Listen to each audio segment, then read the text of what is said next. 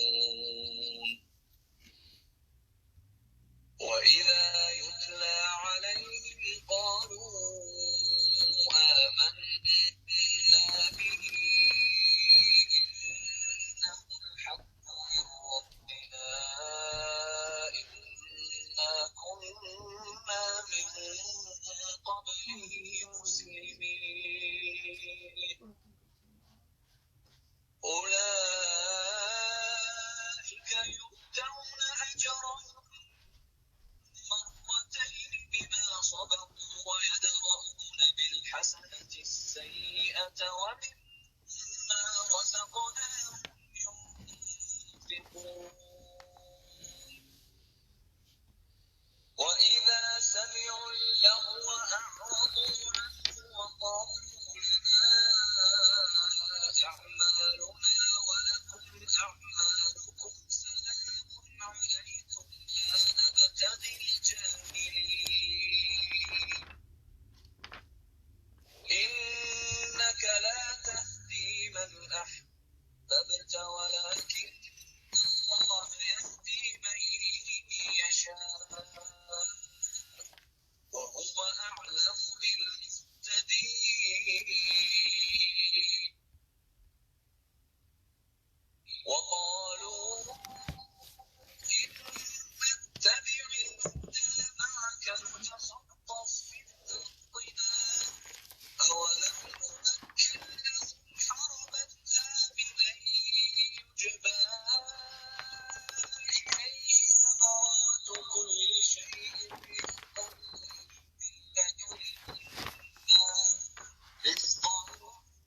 جزاکم اللہ خیرن کثیرہ. انشاءاللہ آگے بڑھتے ہیں. آگے دیکھیں آپ کے آج کے نیو ورڈز کیا ہیں انشاءاللہ.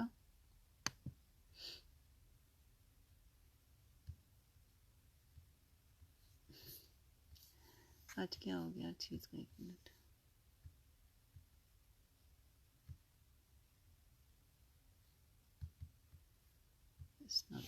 مسل میں کھولتے ہیں. لیسن نمبر 303 ہے، جز آپ کا 20 ہے، سورۃ القصص آیت نمبر 51 سے ہم پڑھیں گے انشاءاللہ. بسم اللہ الرحمن الرحیم. وَلَقَدْ وَصَّلْنَا لَهُمُ الْقَوْلَ قول، اور بلا شبہ یقیناً ہم نے انہیں بات پہنچا دی. کس نے؟ یعنی اللہ تعالیٰ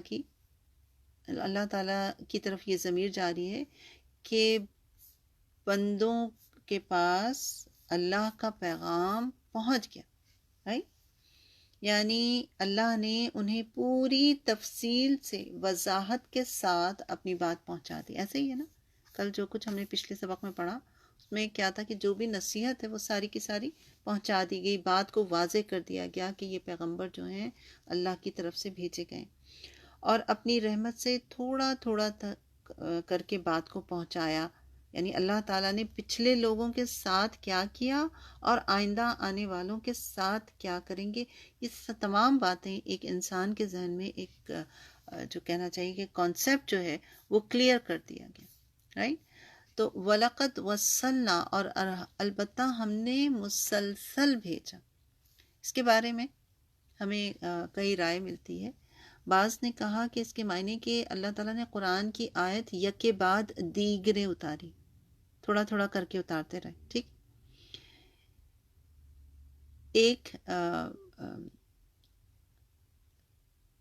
ایک ہستی نے کہا جن کا نام ہے بیداوی، انہوں نے کہا کہ اس کا مطلب ہے کہ ہم نے اتارنے میں استحصال رکھا تاکہ یاد دہانی ہوتی رہے. یعنی عبارت میں وصل رکھا گیا تاکہ دلائل سے دعوت میں اور وعدہ وعید سے معاذ میں، عبرتوں سے نصیحت میں قوت پیدا ہو. مشکل بات کہہ دی. مطلب یہ ہے کہ تھوڑا تھوڑا اتارا گیا تاکہ یاد رہے. ٹھیک ہے، آسان لفظوں میں بات. دوسرے یہ کہ جب آپ اس کو کسی کے آگے بات کریں، دلائل دیں، تو اس دلائل میں اثر ہو، نصیحت ہو، عبرت ہو، واعظ ہو. واعظ کیا ہوتا ہے؟ دل کو نرم کرنے والی بات. تاکہ ان ساری خصوصیات کے ساتھ بات میں کیا ہو؟ قوت پیدا ہو. قوت کیسے؟ کسی بھی بات میں وزن کیسے پیدا ہوتا ہے؟ کیا کوئی چیز بھاری ہاتھ میں اٹھا کے پھر بات کریں تو وزن ہوتا؟ نہیں، دلائل سے وزن ہوتا ہے نا پیدا.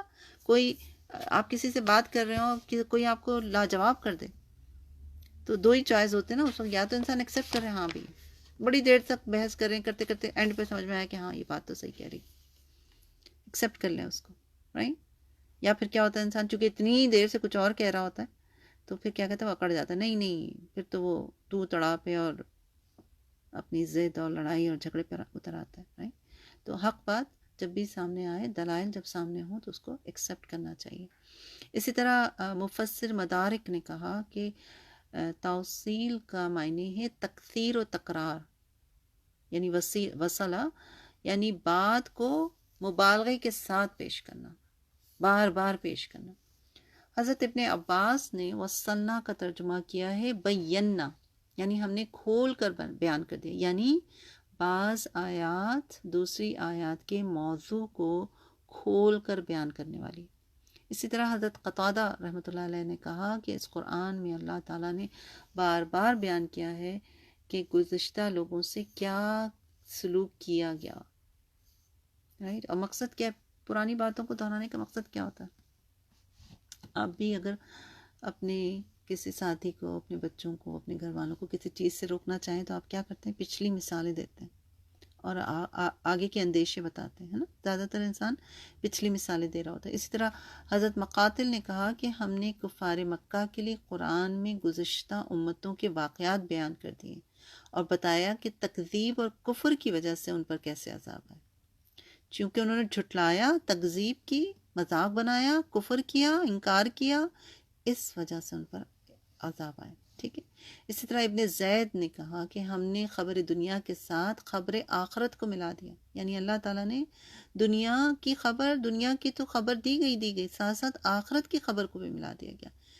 تو میں اس جملے کو مکمل کرتی ہوں کہ ہم نے خبر دنیا کے ساتھ خبر آخرت کو ملا دیا، اس قدر کہ گویا انہوں نے دنیا میں آخرت کا معائنہ کر لیا ہو.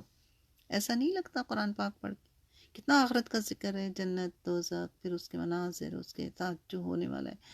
تو ایک منظر انسان کے سامنے آ جاتا ہے نا، ایک خیال، ایک احساس جو ہے وہ انسان کے اندر پیوست ہونے لگتا ہے. ابن جری اور طبرانی نے رفع قرضی کا قول نقل کیا ہے کہ آیت وَلَقَدْ وَصَّلْنَا لَهُمُ الْقَوْلَ ایکچولی 10 آدمیوں کے حق میں نازل ہوئی، جن میں سے ایک میں ہوں.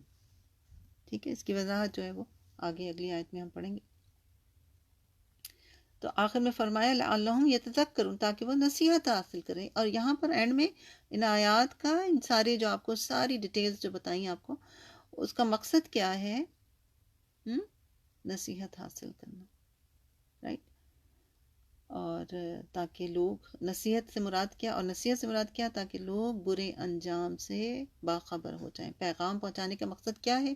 کہ لوگ ایمان لے کر آئیں اور ان کا انجام جو ہے وہ، برا انجام جو ہے وہ، اس سے محفوظ رہیں. آگے فرمایا الذین آتیناہم الکتاب من قبلہ ہم بہ یؤمنون، جن لوگوں کو ہم نے اس سے پہلے کتاب دی تھی وہ اس پر ایمان نہیں لائے تھے.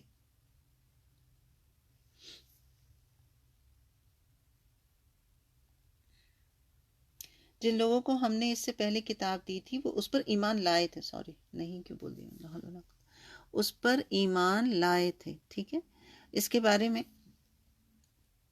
مطلب ایک تو اس سے مراد اہل تورات اور اہل انجیل کے علماء اور وہ اولیاء ہیں، اولیاء اللہ ہیں. ٹھیک ہے، ہم بھی یؤمنون، جو اس پر ایمان لائے، یعنی وہ قرآن پر ایمان رکھتے ہیں. جیسے کہ اللہ تعالیٰ نے سورہ بقرہ میں بھی فرمایا نا کہ آیت 121 میں آپ پڑھ چکے ہیں کہ جن لوگوں کو ہم نے کتاب دی وہ اسے ایسے پڑھتے ہیں جیسے کہ اسے پڑھنے کا حق ہے. وہی لوگ اس پر ایمان رکھتے ہیں جو اس کے ساتھ وہی لوگ اس پر ایمان رکھتے ہیں، اور جو اس کے ساتھ کفر کرتا ہے تو وہی لوگ خسارہ اٹھانے والے ہیں. رائٹ. اسی کے بارے میں حضرت ابن جری نے قتادہ کا قول نقل کیا ہے کہ اہل کتاب میں سے 10 آدمی حق پر تھے. یعنی جب رسول صلی اللہ علیہ وآلہ وسلم پر نبوت نہیں نازل ہوئی تھی، اس سے پہلے کی بات ہے کہ وہ حق پر تھے. اور جب آپ صلی اللہ علیہ وسلم کی مبعوثت ہوئی تو آپ پر وہ ایمان لے آئے. انہی میں سے ایک حضرت عبداللہ بن سلام بھی تھے. حضرت ابن عباس کی روایت میں لکھا ہے کہ حضرت نجاشی کے ساتھیوں میں 40 آدمی آئے اور غزوہ خیبر میں شریک ہوئے.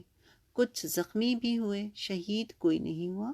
پھر خیبر کے واقعے کے بعد انہوں نے دیکھا کہ مسلمان بہت محتاج ہیں، اور محتاج ہیں تو ان کی مدد کی غرض سے انہوں نے کہا کہ نبی صلی اللہ علیہ وآلہ وسلم سے کہ ہم مالدار ہیں، ہم کو اجازت دیجیے کہ ہم اپنا مال لے کر آ جائیں اور مسلمانوں کی مدد کریں. اس پر یہ آیت جو ہے نازل ہوئی، الذین آتیناہم الکتاب من قبلہ ہم بہ یؤمنون. رائٹ. اسی طرح یعنی اگر آپ غور کریں تو پتہ چلتا ہے کہ یہاں پر 2 لوگوں کی طرف اشارہ ہے، یعنی مختلف رائے دی گئی ہے. ایک وہ یہودی جو ایمان لے کر آئے، یا پھر وہ عیسائی جو حبشہ سے آپ کی خدمت میں حاضر ہوئے تھے. حضرت ابن عباس کا بیان ہے، کہتے ہیں کہ یہ آیت 80 اہل کتاب کے حق میں نازل ہوئی تھی. 20 نجرانی تھے، 32 حبشی اور 8 شامی تھے. ٹھیک ہے، مختلف رائے. بغوی جو ہیں انہوں نے نقل کیا، جس کو حضرت ابن عباس نے پھر بیان کیا. کتنے لوگ؟ اہل کتاب 80، 20 نجرانی، 32 حبشی اور 8 شامی تھے. ٹھیک. اور اب اس کے بعد جو ہے آپ آگے دیکھیں تو ان جو ایمان لے کر آئے، ایمان والوں کی خصوصیات جو ہیں وہ بیان کی جا رہی. وَإِذَا يُتْلَى عَلَيْهِمْ، اور جب وہ انہیں پڑھ کر سنایا جاتا ہے تو وہ کہتے ہیں قالوا آمنا بھی، ہم اس پر ایمان لائیں. کس پر؟ یعنی جب قرآن پڑھ کر سنایا جاتا ہے تو وہ اسے غور سے سنتے ہیں اور اس پر ایمان لے آتے ہیں. اِنَّهُ الْحَقُّ مِن رَبِّنَا، یقیناً ہمارے رب کی جانب سے یہ حق ہے. کیونکہ یہ ان کتابوں کی موافق ہے نا جنہیں پچھلے انبیاء کے پاس بھی آتی رہی. ظاہر ہے ملتی جلتی ایک ہی رب کی طرف سے کتاب آ رہی ہے تو سب کا مقصد ایک ہی ہے، سب کا میسج ایک ہی ہے، سب کی خبریں سچی ہیں. خواہ وہ تورات ہو یا قرآن ہو، سب کی خبریں جو ان کی تعلیمات جو ہیں وہ کیا ہیں، آپس میں ملتی جلتی ہیں. اور جن لوگوں کے دلوں میں تعصب نہ ہو، نہ ہی ان کے کوئی ذاتی مفادات ہوں، تو پھر ان کو حق قبول کرنا ان کے لیے مشکل نہیں ہوتا. قبول حق کے لیے کوئی بھی چیز ان کے پھر آڑے نہیں آتی. وہ فوراً سمجھ جاتے ہیں کہ یہ قرآن بھی اللہ ہی کی طرف سے نازل شدہ ہے. پھر وہ اس پر ایمان لے آتے ہیں. تو حقیقت یہ ہے کہ ایسے لوگ ایکچولی پہلے ہی مسلمان ہوتے، بس انہیں تھوڑی سی گائیڈ لائن چاہیے ہوتی ہے. وہ فوراً جیسے حق ان کے سامنے آتا ہے وہ اسلام کو دل و جان سے قبول کر لیتے. کیونکہ اسلام کیا ہے؟ مومن کون ہے؟ مسلمان کون ہے؟ جو دل و جان سے اللہ کی فرما برداری کرے، رائٹ. اور نبوت سے پہلے یہ وہ لوگ تھے جو آلریڈی جو ان کے پاس اس وقت جو کتاب تھی وہ اس پر اس کی صحیح احکامات پر عمل کرنے والے تھے. ٹھیک ہے. اور جب ان کے سامنے قرآن آ گیا تو پھر انہوں نے اس کو مزید ایکسیپٹ کر لیا، راضی ہو گئے وہ اس سے. یعنی قرآن میں اس حقیقت کی کئی مقامات پر اس کا ذکر کیا گیا ہے کہ اللہ تعالیٰ کے نزدیک قبول اسلام کون سا ہے؟ جو دل و جان سے اللہ کی فرما برداری کرنے والا ہو. ٹھیک ہے. اور حق بات جب انسان کے سامنے آتی تو وہ پھر یہ نہیں دیکھتا ہے کہ یہ بات کس نے کہی ہے، وہ حق بات کو یعنی کہ اللہ کی بات کو وہ ایکسیپٹ کرتا ہے. ٹھیک ہے. یہ لوگوں نے گروپس بنا دیے نا. ایون آپ جو گروہ بندیاں ہوئی ہوئی ہیں اس کے علاوہ بھی آپ دیکھیں مسلمانوں کے اندر جو ہوئی ہوئی ویسے بھی اگر آپ دیکھیں نصرانی اور یہودیت یہ سب جو ہے یہ انسانوں کا اپنا کریٹ کیا ہوا ہے نا نام. لیکن حقیقت میں تو وہ بھی اپنے وقت کے مسلمان ہی تھے نا، جن کو آج ہم یہودی کے نام سے جانتے ہیں یا نصرانی کے نام سے جانتے ہیں. اور سب کی کتاب کا ایک ہی پیغام تھا، توحید. تو پتہ یہ چلا کہ ہر نبی پر ایمان لانے والوں کا نام اللہ نے مسلمان رکھا، جو اللہ پر، آخرت پر، رائٹ، غیب پر اور ہر نبی پر ایمان لاتا ہے وہ کیا ہے؟ مسلمان ہے. رائٹ. اور یہ بات ہم بارہا کر چکے ہیں کہ خواہ ایک مسلمان بھی کہے کہ جی سب نبیوں پہ ایمان لاتا ہوں میں لیکن میں آخرت پہ نہیں یقین رکھتا، تو ایمان ناقص ہو گیا اس کا. سب چیزوں پہ ایمان رکھتا ہوں میں لیکن غیب پہ نہیں رکھتا، ایمان ناقص ہو گیا. اللہ پہ ایمان رکھتا ہوں، رسول پہ رکھتا ہوں، ایک رسول یعقوب پہ نہیں رکھتا، ایمان ناقص ہو گیا. سب پہ ایمان لانا ہے تبھی ایمان مکمل ہوگا، ادروائز ایمان ہی ناقص ہے، مکمل ہی نہیں. اور کیا ہوتا ہے ان لوگوں کا عمل؟ اولئک یؤتون اجرہم مرتین بما صبروا، یہ وہ لوگ ہیں کہ انہیں ان کا اجر 2 مرتبہ دیا جائے گا اس کے بدلے جو انہوں نے صبر کیا. یعنی جو لوگ دونوں کتابوں پر ایمان لائے انہیں 2 دفعہ ایمان لانے کا دوہرا اجر ملے گا، اس لیے کہ وہ اپنے عمل پر ثابت قدم رہے. انہوں نے صبر کیا اور کوئی چیز انہیں ایمان سے نہ ہٹا سکی، اس لیے ان کے لیے دوہرا اجر ہے.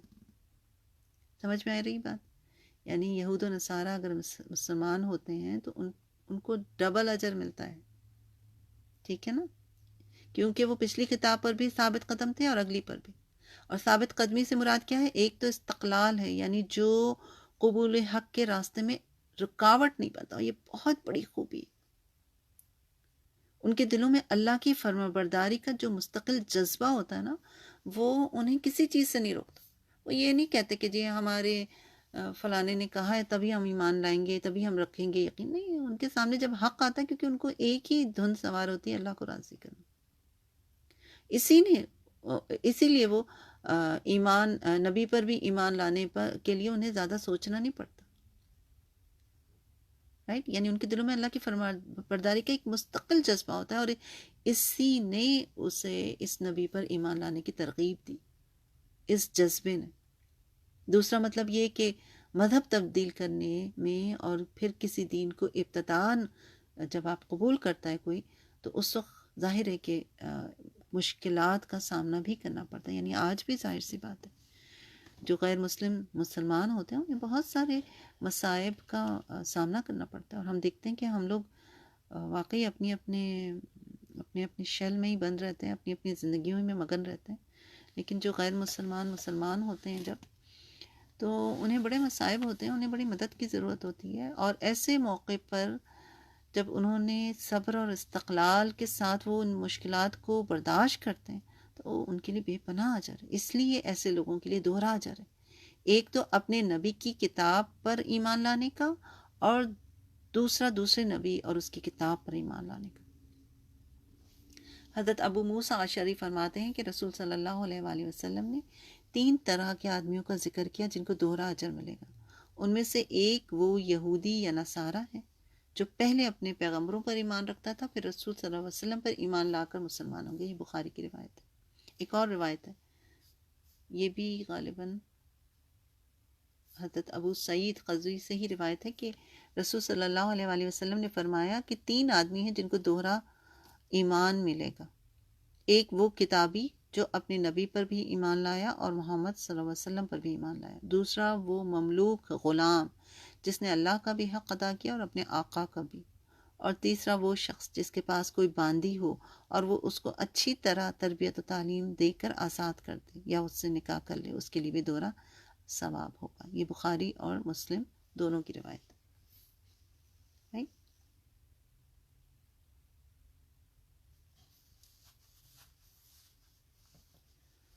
اولئک یؤتون اجرہم مرتین بما صبروا، یہ وہ لوگ ہیں کہ انہیں ان کا اجر 2 مرتبہ دیا جائے گا. وَيَدْرَؤُونَ بِالْحَسَنَةِ السَّيِّئَةِ، وہ برائی کو بھلائی سے دور کرتے ہیں.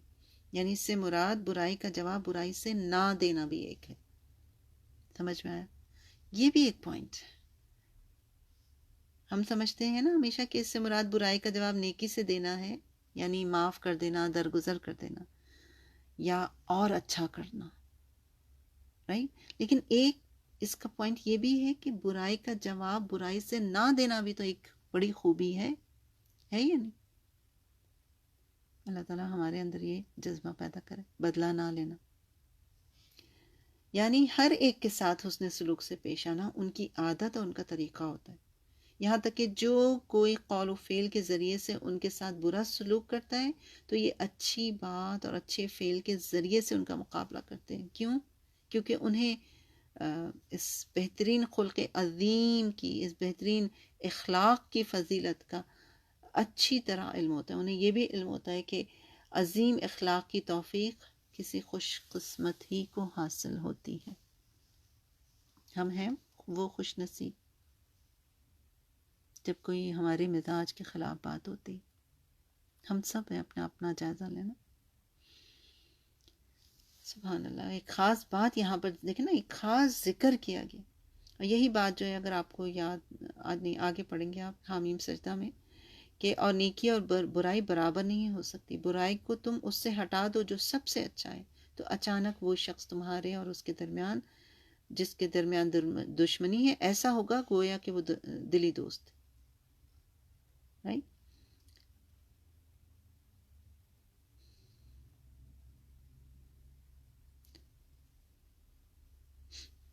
اور سورہ رعد میں بھی آتا ہے کہ اور جن لوگوں نے اپنے رب کی رضا حاصل کرنے کے لیے صبر کیا اور نماز قائم کیا اور ہمارے دیے ہوئے رزق میں سے پوشیدہ اور اعلانیہ خرچ کیا، اور جو بھلائی سے برائی کو ہٹاتے ہیں، انہی کے لیے اس گھر کا اچھا انجام. رائٹ. آگے فرمایا وَمِمَّا رَزَقْنَاهُمْ يُنْفِقُونَ، اور ہم نے انہیں جو رزق دیا ہے وہ اس میں سے خرچ کرتے ہیں. یعنی اللہ کی راہ میں خرچ کون کرتا ہے؟ وہ شخص کر سکتا ہے جو اپنی خواہشات پر قابو پا لے. جو انفاق کر سکتا، وہ شخص انفاق کر سکتا ہے جو اعلیٰ اقتدار کو اہمیت دیتا ہو. سورہ دہر میں بھی آتا ہے نا کہ اور وہ باوجود اس کھانے کی محبت کے مسکین اور یتیم اور قیدی کو کھانا کھلاتے ہیں۔ یقیناً ہم صرف اللہ کی رضا کے لیے تمہیں کھلاتے ہیں اور نہ تم سے کوئی بدلہ چاہتے ہیں اور نہ ہی شکریہ۔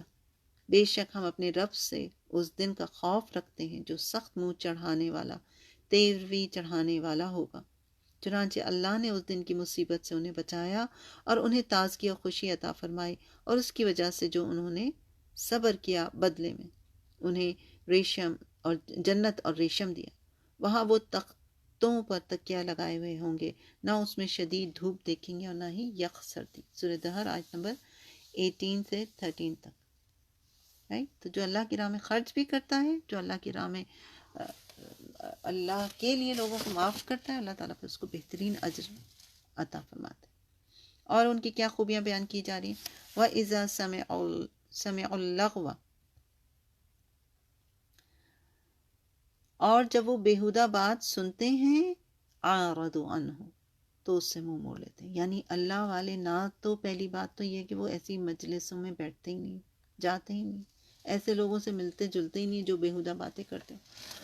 ان کا طرز، اور اگر کسی وجہ سے سامنا ہو جائے تو ان کا طرز عمل کیا ہوتا ہے؟ ایسے موقع پر وہ شرافت سے وہاں سے گزر جاتے۔ یاد سورہ فرقان میں بھی پڑھا تھا ہم نے، ہے نا؟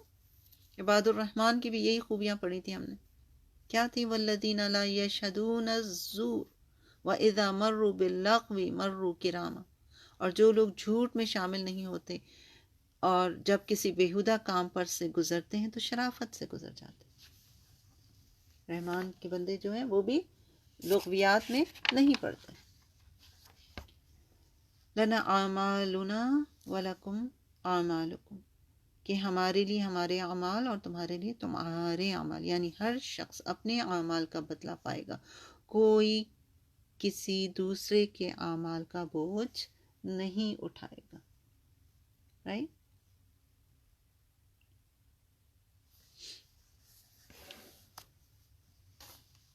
تو یہ یہاں پر یہ کون سی صفت ہو گئی؟ ایک تو پیچھے ایمان لانے والی بات ہوئی، پھر برائی کو اچھائی سے دور کرنے کی بات ہو گئی، پھر یہ تیسری صفت ہے کہ یہ لغو کاموں پر یا بیہودہ کاموں میں شامل نہیں ہوتے ہیں۔ ٹھیک ہے نا؟ اور سیرت کی آپ کئی کتابوں میں کئی واقعات دیکھیں گے کہ ہجرت حبشہ کے بعد جب حبشہ کے لوگ اسلام اور اس کی دعوت سے متعارف ہوئے تو وہاں سے 20 آدمی جو عیسائی تھے اس غرض کے لیے مکہ آئے، یہ تحقیق کریں کہ پیغمبر اسلام کیسے شخص ہیں۔ جب وہ لوگ آپ سے ملے اور گفتگو شروع کی تو آپ نے انہیں قرآن پڑھ کر سنایا، جس سے وہ اس قدر متاثر ہوئے کہ ان کی آنکھوں سے آنسو جاری ہو گئے، اور بڑے پرزور طریقے پر آپ کی تصدیق اور تائید کی۔ اور جب اسلام لا کر حبشہ واپس جانے لگے تو ابو جہل اور اس کے ساتھیوں نے ان پر آوازیں کسی کہ اے احمقوں کا قافلے، آج تک کسی نے نہ دیکھا ہوگا جو ایک شخص کی تحقیق کرنے کے لیے آئے تھے اور اب اس کے غلام بن کر اپنا دین چھوڑ کر جا رہے ہیں۔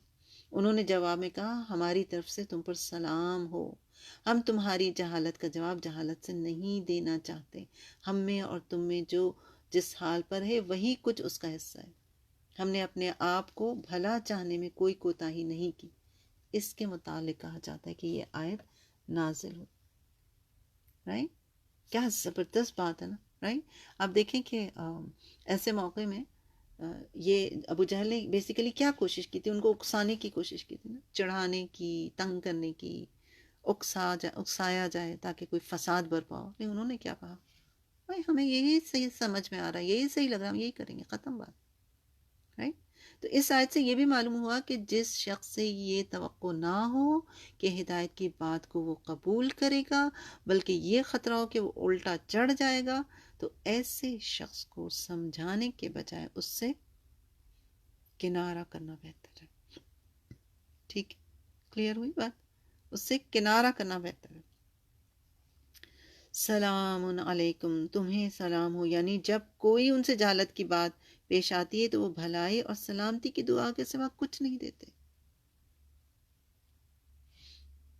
یہاں پر اگر پوچھا جائے آپ سے کہ لغو سے کیا مراد ہے، تو یہاں اس سے مراد دین کا مذاق اڑانا ہے۔ ٹھیک ہے؟ ورنہ لغو کا عام مفہوم کیا ہوتا ہے؟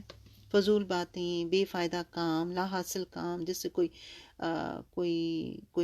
دنیا کا یا آخرت کا فائدہ نہ ہو رہا۔ رائٹ؟ تو ہمیں یہ پتہ چلا کہ اہل ایمان جب لطف سنتے ہیں تو کیا کرتے ہیں؟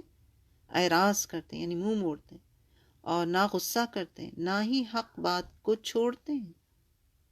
ٹھیک ہے. اور جاہلوں کا طریقہ کیا ہوتا ہے؟ اگر کوئی یہاں پر آپ سے سوال کریں تو کیا ہوگا؟ جاہلوں کا طریقہ کیا ہوتا ہے؟ قیمتی وقت ضائع کرتے ہیں اور لغویات میں پڑے رہتے ہیں. آگے فرمائے انک لا تہدی من احببت ولکن اللہ یہدی من یشاء وہو اعلم بالمہتدین. انک لا تہدی من احببت، یقیناً آپ جسے چاہیں ہدایت نہیں دے سکتے. مطلب ہدایت دینا کسی نبی کا بھی کام نہیں ہے. نبی کا کام کیا ہے؟ پیغام پہنچا دینا، اور پیغام پہنچانے کے بعد آگے پھر اللہ کا کام شروع ہوتا ہے. وہ جسے چاہے ہدایت دیتے ہیں، جسے چاہے نہ دے. اور اس میں بڑی حکمتیں اس کی موجود ہیں جو انسان سمجھ ہی نہیں سکتا. ٹھیک.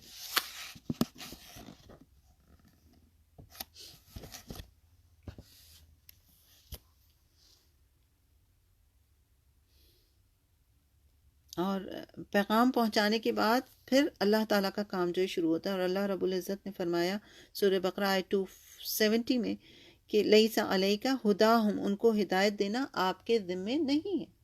یعنی یہ کام آپ کا نہیں ہے کہ آپ لوگوں کو ہدایت دیں، یہ تو اللہ تعالیٰ کے ذمے ہے کہ اللہ تعالیٰ جس کو چاہے ہدایت دے سکتا ہے. اور سیدنا ابن عباس سے روایتیں فرماتے کہ میں نے عرض کیا ہے اللہ کے رسول، کیا آپ صلی اللہ علیہ وآلہ وسلم نے ابو طالب کو بھی فائدہ پہنچایا ہے؟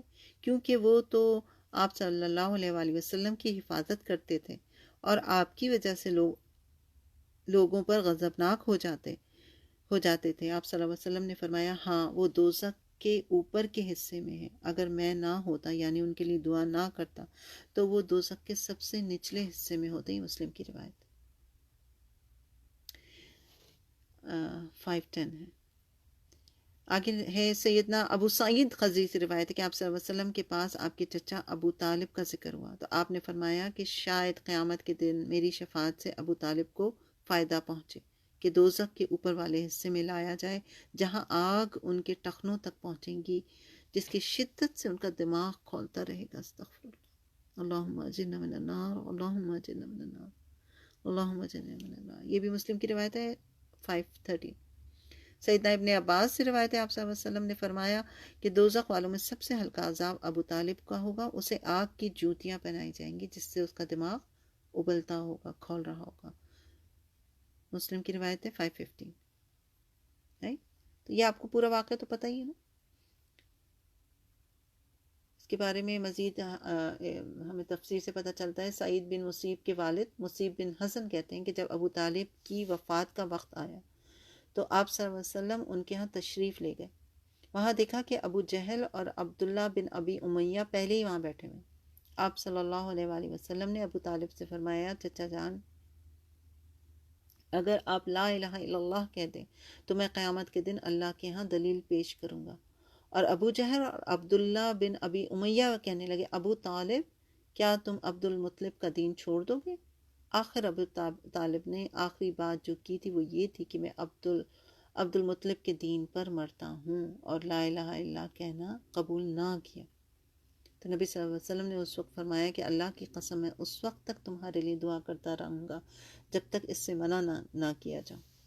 اور پھر اس کے لیے آیات جو ہیں وہ اتری جو آپ پیچھے پڑھ بھی چکے ہیں.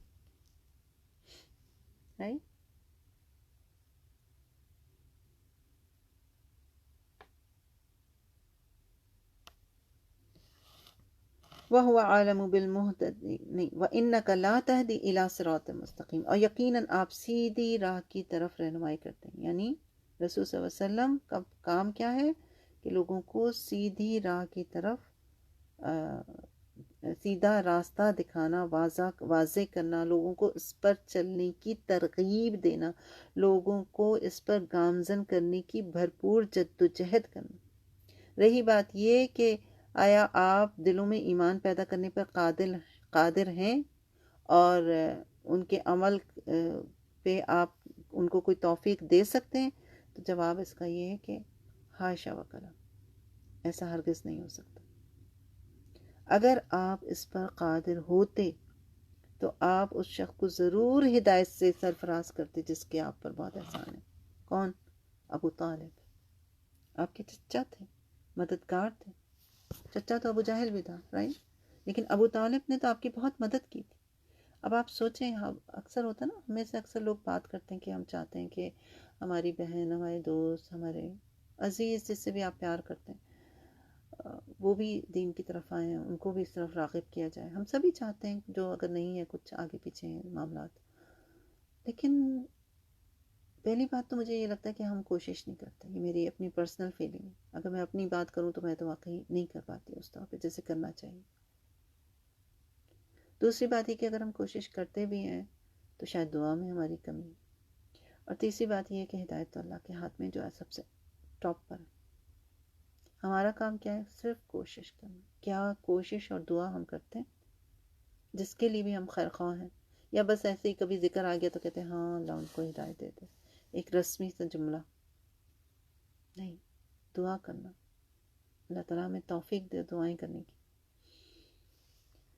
وَهُوَ عَالَمُ بِالْمُهْتَدِينَ، اور وہ ہدایت پانے والوں کو زیادہ جانتا ہے. یعنی اللہ تعالیٰ چونکہ دلوں کا حال جانتا ہے، اس لیے وہی اس کا علم رکھتا ہے کہ کس کے اندر حق کو قبول کرنے کی استطاعت ہے. کون قبول کرنا چاہتا ہے یا نہیں کرنا چاہتا. اور یہی بات، یہ جو ابو طالب کا جو واقعہ ہے اس بات کی کو واضح کرتا ہے کہ وہ نبی صلی اللہ علیہ وآلہ وسلم کی مدد تو کرتے رہے اپنی پوری زندگی. ان کے زمانے میں لوگوں کے لیے آسان نہیں تھا آپ تک پہنچنا، لیکن چونکہ ان کے اندر طلب نہیں تھی. حالانکہ بھتیجا بیٹھ کے کہہ رہا ہے ان سے، نبی صلی اللہ علیہ وآلہ وسلم ان کو کہہ رہے ہیں کلمہ کہہ لیجیے، میں آپ کی سفارش کروں گا، لیکن انہوں نے نہیں ایکسیپٹ کیا کیونکہ ان کے اندر کبھی اس چیز کی طلب ہی نہیں. جب انسان کے اندر طلب ہی نہیں ہوتی تو پھر اللہ تعالیٰ زبردستی نہیں کرتے. وَقَالُوا إِن نَتَّبِعَ الْهُدَى مَعَكَ، اور انہوں نے کہا کہ اگر ہم تمہارے ساتھ ہدایت کی پیروی کریں. یعنی اہل مکہ نے خوف کا اظہار کیا کہ اگر ہم اسلام قبول کر لیں گے تو ہمیں یہاں رہنے نہیں دیا جائے گا. مطلب ان کا خوف یہ تھا کہ ہم پھر مالی لحاظ سے کمزور ہو جائیں گے. نتخطف من ارضنا، تو اپنی زمین ہی سے ہم اچک لیے جائیں گے. یعنی ہمیں قتل کر کے قیدی بنا دیا جائے گا، ہمارے مال و متاع لوٹ لیے جائیں گے، زمین سے اچک لیا جائے گا، کیونکہ لوگ آپ سے عداوت رکھتے ہیں اور آپ کی مخالفت کرتے ہیں. لہٰذا اگر ہم نے آپ کی اتباع کی تو ہمیں تمام لوگوں کی دشمنی کا سامنا کرنا پڑے گا اور ہم لوگوں کی دشمنی نہیں لے سکتے. یعنی ان کا یہ کلام اللہ تعالیٰ کے بارے میں ایک غلط ظن رکھنے کا تھا. مطلب ان کا یہ تھا، غلط گمان کر رہے تھے نا وہ، کہ وہ اپنے طور پہ یہ سوچ رہے تھے. جبکہ اللہ تعالیٰ نے تو کیا کیا، اپنے دین کو فتح اور نصرت سے نوازا، کلمے کو بلند کیا، اور انہی لوگوں کو جو ان باتوں سے ڈر رہے تھے، جو بہانے تراش رہے تھے بیسیکلی، تو اللہ تعالیٰ نے انہیں ہی بدترین عذاب میں مبتلا کیا. اب وہ سمجھتے تھے کہ باطل حق پر غالب آ جائے گا، لیکن حق اور سچ یہ ہے کہ فائنل جیت جو ہوتی ہے وہ حق کی ہوتی ہے. سچ کی ہمیشہ جیت ہوتی ہے، چاہے راستے میں کتنی بھی تکلیفیں آئیں، لیکن جیت جو ہوتی ہے نا، سرخرو جو انسان ہوتا ہے وہ سچ پر ہوتا ہے. لہٰذا ضروری ہے اس بات کی کہ انسان سچ پر جمع رہے، اور یہ انسان کے اپنے بس کی بات نہیں ہوتی، اللہ کی توفیق سے ملتی ہے، اور اللہ توفیق اسی کو دیتا ہے جو چاہتا ہے. رائٹ. اس آیت کو تھوڑی بڑی آیت ہے، اس کو ایک دفعہ ترجمے کے ساتھ دوبارہ دیکھتے ہیں. اور انہوں نے کہا کہ اگر ہم تمہارے ساتھ ہدایت کی پیروی کریں تو اپنی زمین ہی سے ہم اچک لیے جائیں گے. اور کیا ہم نے انہیں ایک پرامن حرم میں جگہ نہیں دی جس کی طرف ہماری جناب سے رزق کے طور پر ہر قسم کے پھل کھینچ کے لائے جاتے ہیں، لیکن ان میں سے اکثر لوگ نہیں جانتے. وَلَكِنَّ أَكْثَرَهُمْ لَا يَعْلَمُونَ. رائٹ. دیکھیں اس کے اگلے حصے کو، ایک حصہ تو یہ ہم نے یہ پڑھ لیا، آگے دیکھیے اگلا حصہ کیا ہے کہ اور کیا ہم نے انہیں ایک پرامن حرم میں جگہ نہیں دی. یعنی اللہ تعالیٰ نے تو ان کو ایک پرسکون جگہ پر رکھا ہوا، رائٹ. اور آپ دیکھیں تو حرم میں کیا ہے کہ اٹسیلف وہاں پہ خود کوئی اتنی چیزیں نہیں اگتی. آپ دیکھیں اگر اس جگہ سے جہاں حرم ہے، خانہ کعبہ ہے، اگر آپ اس کو اگر وہاں پہ خانہ کعبہ نہ ہو تو پھر کیا ہے وہاں پر؟ ہمیں وہاں پہ جب آپ باہر نکل کے اس شہر میں ٹریولنگ کرتے ہیں تو جگہ خالی کیا مٹی دکھ رہی ہوتی ہے، سوکھی پہاڑ اور چٹانیں دکھ رہی ہوتی ہیں، ہے نا. اس جگہ پہ حرم ہے. آپ نے کبھی سوچا ایسا کیوں نہیں وہاں گرینری نظر آتی ہمیں؟ جو سب سے بہترین چیز ہے اس کو وہاں پر رکھا گیا. اگر وہاں کی، ورنہ تو اللہ کی پوری زمین ہے، ہر جگہ سینری موجود ہے، ایک سے ایک سینری موجود ہے، ایک سے ایک نظارے موجود ہیں، گرینری موجود ہے، رائٹ. لیکن وہاں پر نہیں ہے تاکہ لوگوں کا فوکس کہاں رہے؟ صرف اور صرف کعبہ کی طرف، حرم کی طرف رہے، رائٹ. تو اللہ، اچھا ایک تو یہ چیز، اس لیے وہاں کی وہ زمین جو نا وہ بھی اتنا چیزوں کو اگاتی نہیں ہے، اتنا وہاں پر چیزیں موجود نہیں ہوتی، اگتی نہیں. لیکن آپ کو وہاں دنیا کی ہر چیز مل جائے گی. کوئی چیز ایسی نہیں ہے جو وہاں نہیں مل سکتی، رائٹ. ہر چیز آپ کو وہاں پر ملتی ہے، ہر چیز وہاں پر پہنچی ہوئی ہوتی. تو اللہ تعالیٰ فرماتے کیا ہم نے پر امن حرم کو ان کے لیے جائے قیام نہیں بنایا؟ یہ جو مشرکین مکہ اس طرح کی باتیں بنا رہے ہیں کہ ہم ایمان لائیں گے تو ہمارا ٹھکانہ جو ہے وہ نہیں ملے گا، اس کا جواب دیا جا رہا. یہ ان کا کیا تھا؟ بیسیکلی بہانہ تراشا جا رہا تھا نا. جواب میں اللہ تعالیٰ فرما رہے ہیں کہ یہ سیاسی اور معاشی فوائد تمہیں صرف اس بنا پر حاصل ہو رہے ہیں کہ اللہ تعالیٰ نے اس زمین کو حرم بنایا ہے. یہاں عرب بھر کے تمام قبائل جو ہیں حج کرنے آتے ہیں، اور کعبے پر انہیں اللہ تعالیٰ نے جو تولیت دے رکھی تھی اس کی، یعنی وہ جو اس کے خدمت گزار بنے ہوئے تھے، تو اس کی وجہ سے ان کو اللہ تعالیٰ نے عزت اور احترام دے رکھا تھا. تو پورے عرب میں یہی ایک واحد خطہ تھا جہاں امن ہے. اور اسے اللہ نے ہی پورا امن بنایا تھا، ورنہ عرب کے تو لٹیرے ڈاکو ایسے تھے کہ وہ تو جینے ہی نہ دیتے. اور پھر آپ دیکھیں کہ ان کے تجارتی قافلے بھی اس حرم کی وجہ سے محفوظ رہتے تھے. یعنی سفر میں بھی اگر لوگ تجارت کر رہے ہوتے تھے اور حرم کی طرف آ رہے تو ان کی تجارت، ان کے مال و اسباب کو لوٹا نہیں جاتا تھا، کیونکہ حرم کے احترام میں وہ ایسا کام کرتے تھے. اور یہ حرم ہی کی برکت ہے کہ وہ بے آب و گیا علاقہ، دیکھیں کیسا علاقہ ہے، لیکن وہاں دنیا جہان کے آپ کو میوے، پھل، غلے، ضروریت کی ہر اشیاء جو ہے وہ ملتی، اور اس کثرت سے پہنچتی ہے کہ جہاں یہ اشیاء پیدا ہوتی ہیں وہاں بھی اتنی وافر مقدار میں نہیں ہوتی. گویا مکہ اس لحاظ سے عالمی تجارتی مرکز کی حیثیت رکھتا ہے. تو اللہ تعالیٰ کا کہنے کا مقصد کیا ہے؟ اگر تمہیں کفر کی حالت میں یہ فوائد حاصل ہو رہے ہیں تو اللہ تعالیٰ کے فرمانبردار بن جانے کے بعد آخر سوچیں کیا کچھ حاصل ہوگا. تو بات ساری کیا ہے اصل، کہ جب کوئی ماننا نہیں چاہتا نا کسی بات کو تو پھر اس کے پاس 100 بہانے ہوتے ہیں.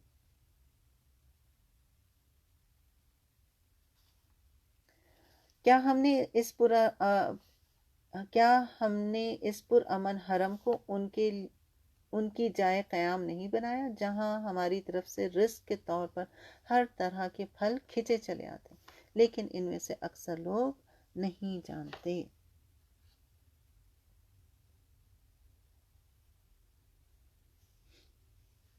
رائٹ. تو ایک یعنی اللہ تعالیٰ نے ان کے خدشات کو کیسے دور کیا؟ اللہ تعالیٰ نے ان کے عذر کو، جو ان کا بہانہ تھا، اس کو غیر معقول قرار دیا اور ان کی توجہ دلائی کیا ہر طرف سے رزق کے طور پر پھل ان کی طرف کھنچ کے نہیں آ رہے. اور اس کا مشاہدہ وہ ہر سال لاکھوں افراد کرتے ہیں کہ دنیا کا بہترین رزق کیسے پہنچتا ہے. اور ہم بھی دیکھیں جو لوگ حج پہ جا چکے ہیں، عمرے پہ جاتے ہیں، تو وہ جانتے ہیں کہ وہاں کس طریقے سے ہر چیز وافر مقدار میں موجود ہوتی.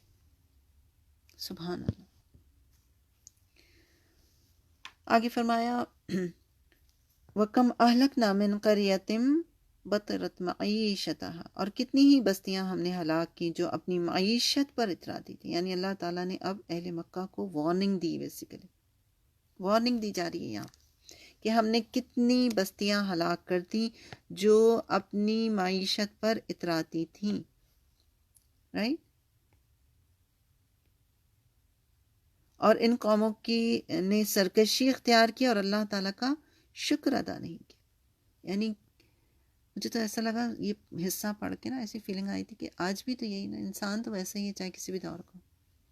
انسان کے پاس تھوڑا سا مال و متاع آ جاتا ہے وہ ترانا شروع ہو جاتا ہے، تھوڑا سا بہتر فائنینشلی ہونے لگتا ہے ترانا شروع ہو جاتا ہے، تھوڑی سی اللہ طاقت دے دیتے ہیں وہ ترانا شروع ہو جاتا ہے، اپنے سے چھوٹوں کو اپنے سے کمزوروں کو دبانے لگتا ہے کیونکہ طاقت ملی ہوتی ہے. وہ یہ بھول جاتا ہے کہ جس نے یہ طاقت دی ہے وہ لے بھی لے گا.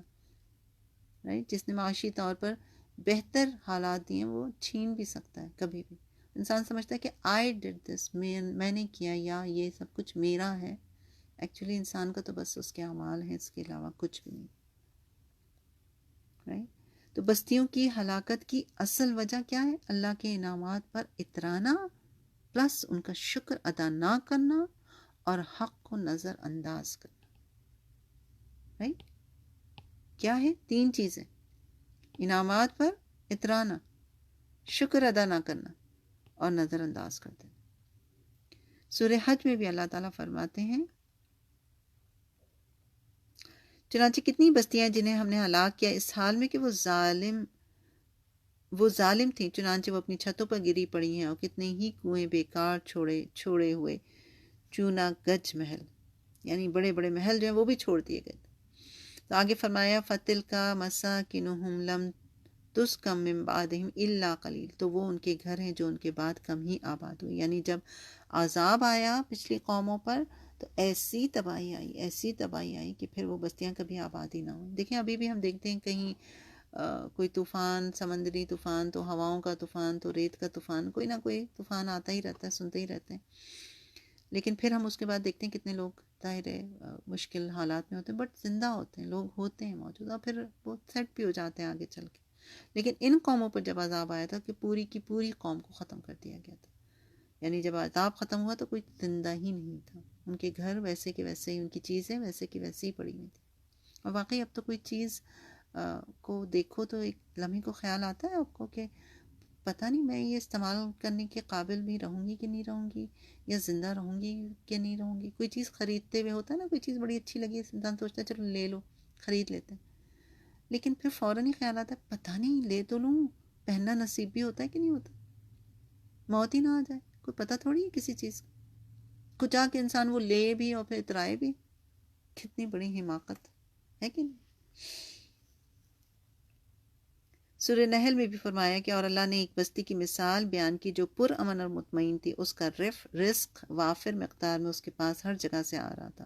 پھر اس نے اللہ کی نعمتوں کی ناشکری کی تو اللہ نے انہیں بھوک اور خوف کا لباس پہنا دیا اس کے بدلے میں جو وہ کیا کرتے تھے. سورہ نحل آیت 112. آگے فرمایا وَكُنَّا نَحْنُ الْوَارِثِينَ، اور ہم ہی وارث ہونے والے ہیں. ہم کون؟ اللہ رب العزت کی طرف اشارہ ہے، یعنی اللہ ہی بندوں کا وارث ہے.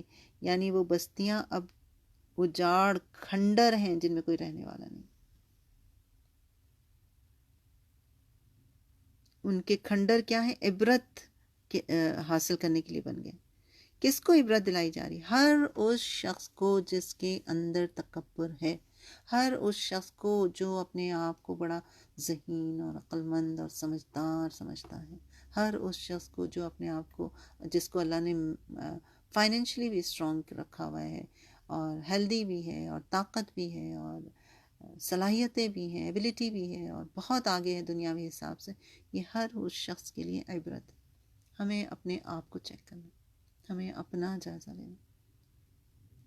میرے اندر تو کہیں یہ نقص موجود نہیں، کہیں میں تو نہیں اپنے آپ کو بڑی چیز سمجھنے لگی.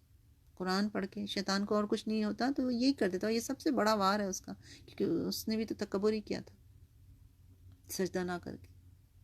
سب سے بڑا وار جو ہے وہ کیا ہے؟ میں کیوں.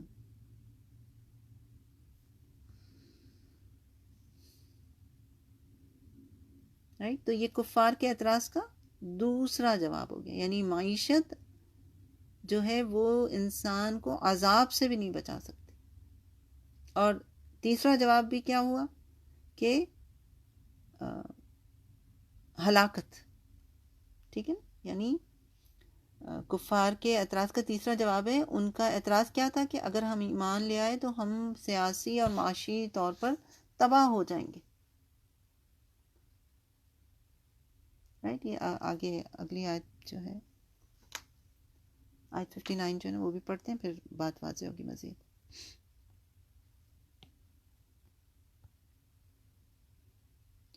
وما کان ربک, اور آپ کا رب نہیں, یعنی اے رسول صلی اللہ علیہ وسلم آپ کا رب ایسا نہیں ہے کہ مہلک القری, بستیوں کو ہلاک کرنے والا نہیں, یعنی وہ بستیوں کو ظلم سے ہلاک کر دے, ایسا نہیں ہو سکتا. حتی یبعث فی امہا رسولا, یہاں تک کہ اس کے مرکز میں رسول بھیج دے. یعنی جب تک حجت تمام نہیں ہوتی, یعنی جب تک رسول بھیج کر انہیں خبردار نہیں کیا جاتا, جب تک وہ بیدار نہیں ہوتے, اللہ تعالیٰ پھر کسی کو سزا نہیں دیتا. میسج جب تک کسی تک نہیں پہنچ جائے گا اس کو سزا نہیں مل سکتی. رائٹ. یہ اللہ کا طریقہ ہے, اللہ کی سنت. اب یہ ہمارے اوپر ہے کہ میسج ہم لیتے ہیں کہ نہیں لیتے. سورہ انعام میں بھی یہی بات ہوئی ہے تاکہ آپ مکہ اور اس کے ارد گرد والوں کو خبردار کرتے ہیں, اور جو آخرت پر یقین رکھتے ہیں وہی اس پر ایمان لاتے ہیں, اور وہ اپنی نمازوں کی حفاظت بھی وہی کرتے ہیں. سورہ انعام آیت نمبر 92. نبی صلی اللہ علیہ وآلہ وسلم کے بارے میں فرمایا سورہ اعراف آیت 158 میں, آپ کہہ دیں اے لوگو یقیناً میں تم سب کی طرف اللہ تعالیٰ کا رسول ہوں, وہ ذات جس کے لیے بادشاہت ہے تمام آسمانوں اور زمین کی, اس کے سوا کوئی معبود نہیں, وہی زندہ کرتا ہے اور وہی مارتا ہے. سو تم اللہ تعالیٰ اور اس کے رسول پر جو امی نبی ہیں ایمان لے آؤ, جو اللہ تعالیٰ اور اس کی باتوں پر ایمان رکھتا ہے, اور اس کی پیروی کرو تاکہ تم ہدایت پا جاؤ. رائٹ. تو یہ ان کا تیسرا جواب ہو گیا, کفار مکہ کے اعتراض کا تیسرا جواب ہو گیا. اعتراض کیا تھا کہ اگر ہم ایمان لاتے ہیں تو ہم تو سیاسی اور معاشی طور پہ بھی تباہ ہو جائیں گے. تو اللہ تعالیٰ نے اس آیت میں کسی قوم کی تباہی کے متعلق اپنا ضابطہ بیان کر دیا کہ وہ کیوں آتی ہے اور کب آتی ہے. اور ضابطہ کیا ہے کہ پہلے ہم کسی مرکزی شہر یا صدر مقام پر اپنا رسول بھیجتے ہیں, رائٹ. ارد گرد کی آبادیوں کو انفارم کیا جاتا ہے, دوسرے مرکزی شہر کے لوگ اگر پڑھے لکھے ہیں تو ان کے ذریعے بات کو پہنچایا جاتا ہے. اس کے بعد بھی اگر کوئی رسول کی دعوت کو قبول نہ کرے, نافرمانی کرے, تکذیب کرے, سرکشی اختیار کرے, تو پھر اس کے اوپر یہ عذاب آتا ہے, پھر بستیوں کو ہلاک کیا جاتا ہے.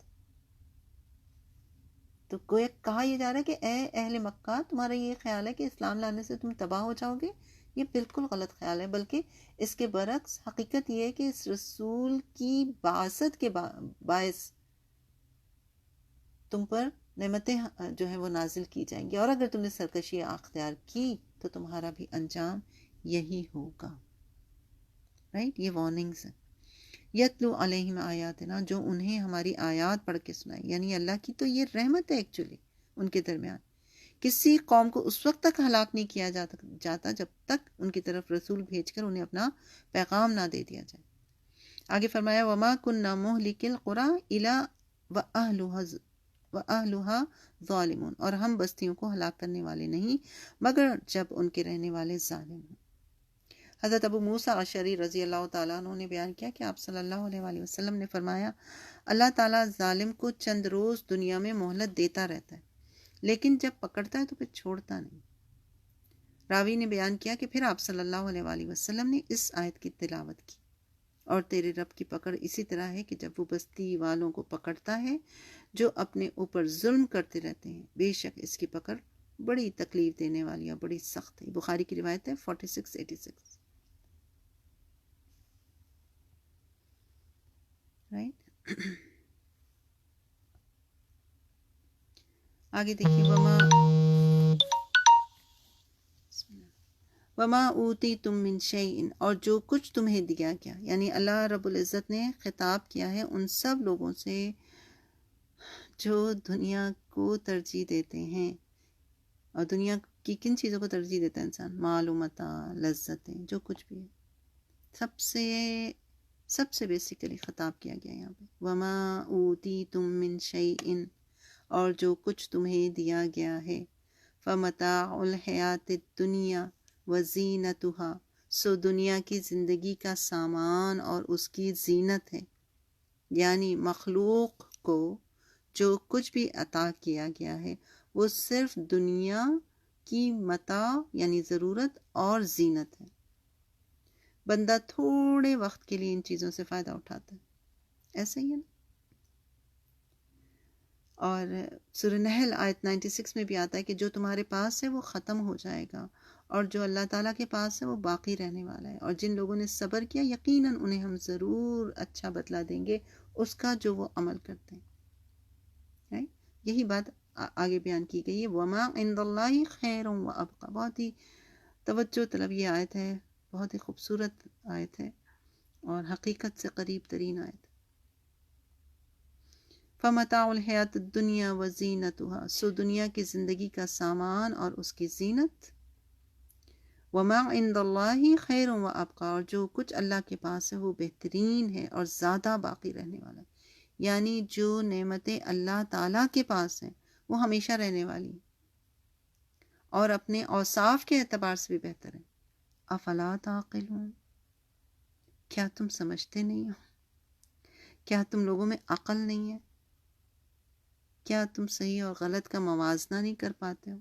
کیا تم اس زندگی کو ترجیح دیتے ہو جو ٹیمپریری ہے، عارضی ہے، ختم ہونے والی ہے، اور پتہ ہی نہیں کب بلاوا آ جائے اگلی زندگی کا.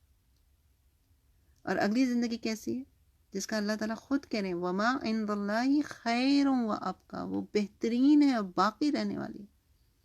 اس دنیا میں تو ہم جتنی بھی محنت کر لیں، جتنا بھی کچھ کر لیں، جتنا بھی حاصل کر لیں، کتنے بھی کروڑ پتی لکھ پتی بن جائیں، لیکن اینڈ کیا ہے اس کا؟ مر جائیں گے.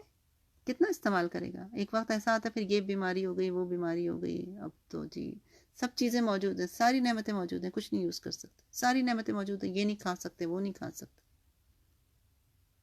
اور چلیں بالکل ہیلدی ہیں، سب کچھ ہے، کبھی بیمار بھی نہیں ہوئے، ایک چھینک بھی نہیں آئی.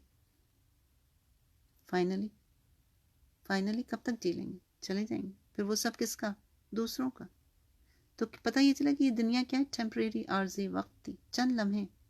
اور اس کی بار بار ہم اکثر یہ بات کرتے ہیں کہ اگزامپل بھی دیکھتے ہیں، ہم پیچھے مڑ کے دیکھتے ہیں، فوراً کہتے ہیں ارے ابھی تو یہ سال شروع ہوا تھا، 15 دن گزرنے والے ہیں، ابھی تو ہم اس جگہ پر آئے تھے، اتنے سال ہو گئے ہمیں آئے، ابھی تو بچہ پیدا ہوا تھا، اتنا جلدی بڑا بھی ہو گیا، ابھی تو کوئی کاروبار شروع کیا تھا، ابھی یہاں سے یہاں پہنچ گئے. ابھی ہمیں اس دنیا میں رہتے ہوئے فیل ہوتا ہے کہ منٹوں میں وقت گزر گیا، چند لمحے لگتا ہے کل کی بات تھی. یہ جملہ کتنا کامن ہے ہمارے لیے. تو آخرت میں تو اور لگے گا. تو کل کی بات جو اس دنیا میں فیل ہوتی ہے، وہاں سوچیں واقعی میں کیسا فیل ہوگا. کتنا، جو مجھے بہت زیادہ ایک فیلنگ آتی ہے کہ کتنا ہمیں شاید پچھتاوا ہوگا کہ کن چیزوں میں وقت برباد کیا جس کی کوئی حیثیت ہی نہیں، جس کا کوئی بدل ہی نہیں. آپ ابھی پڑھ رہے ہیں، اللہ تعالیٰ ہم سب کو اخلاص عطا کرے، اس کا بدل ملے گا نا، اجر ملے گا.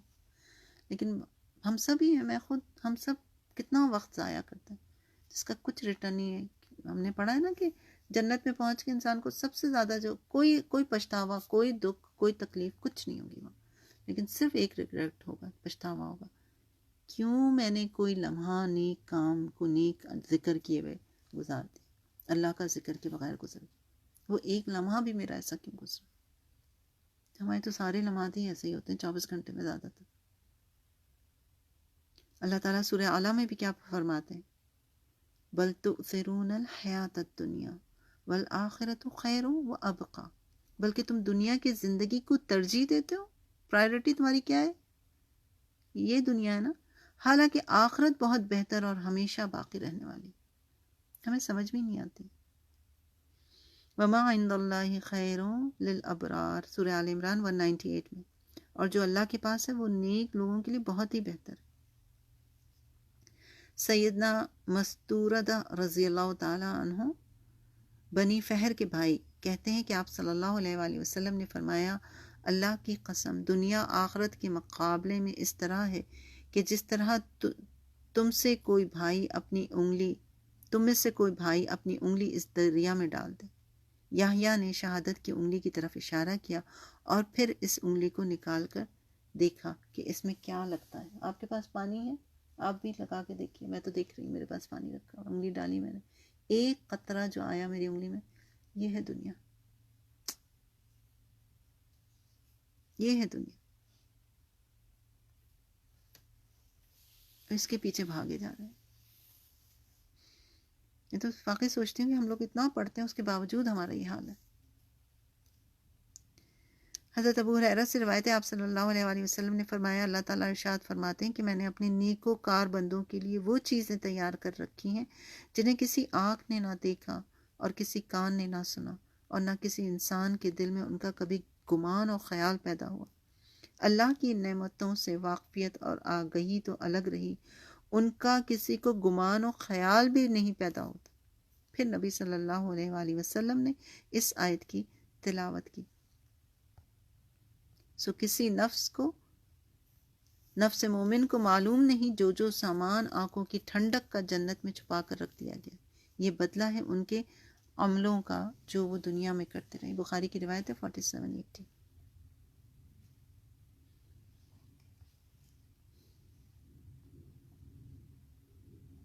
سبحان اللہ.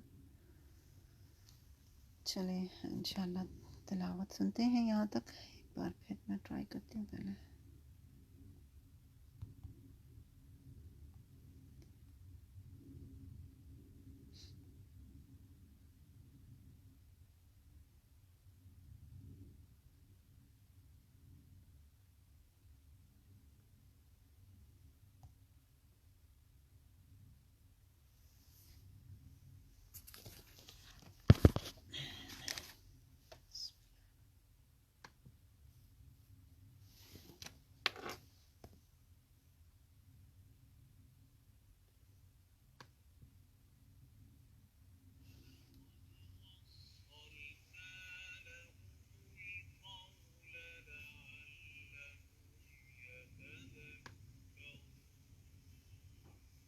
آ رہی ہے آواز آپ لوگ کو یا نہیں؟ چلو اسی آیت کو اسی کو پلے کرتی ہوں. ٹھہرے میں اس کو کرتی ہوں جو ہم نے ابھی حسن نے کیا تھا.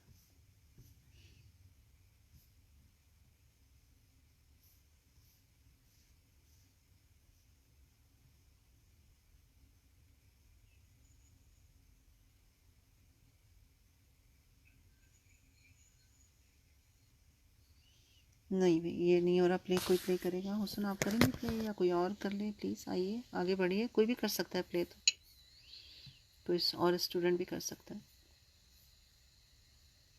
اگر پاسبل ہے. آئی ڈونٹ نو, میرے ساری چیزیں یہاں پہ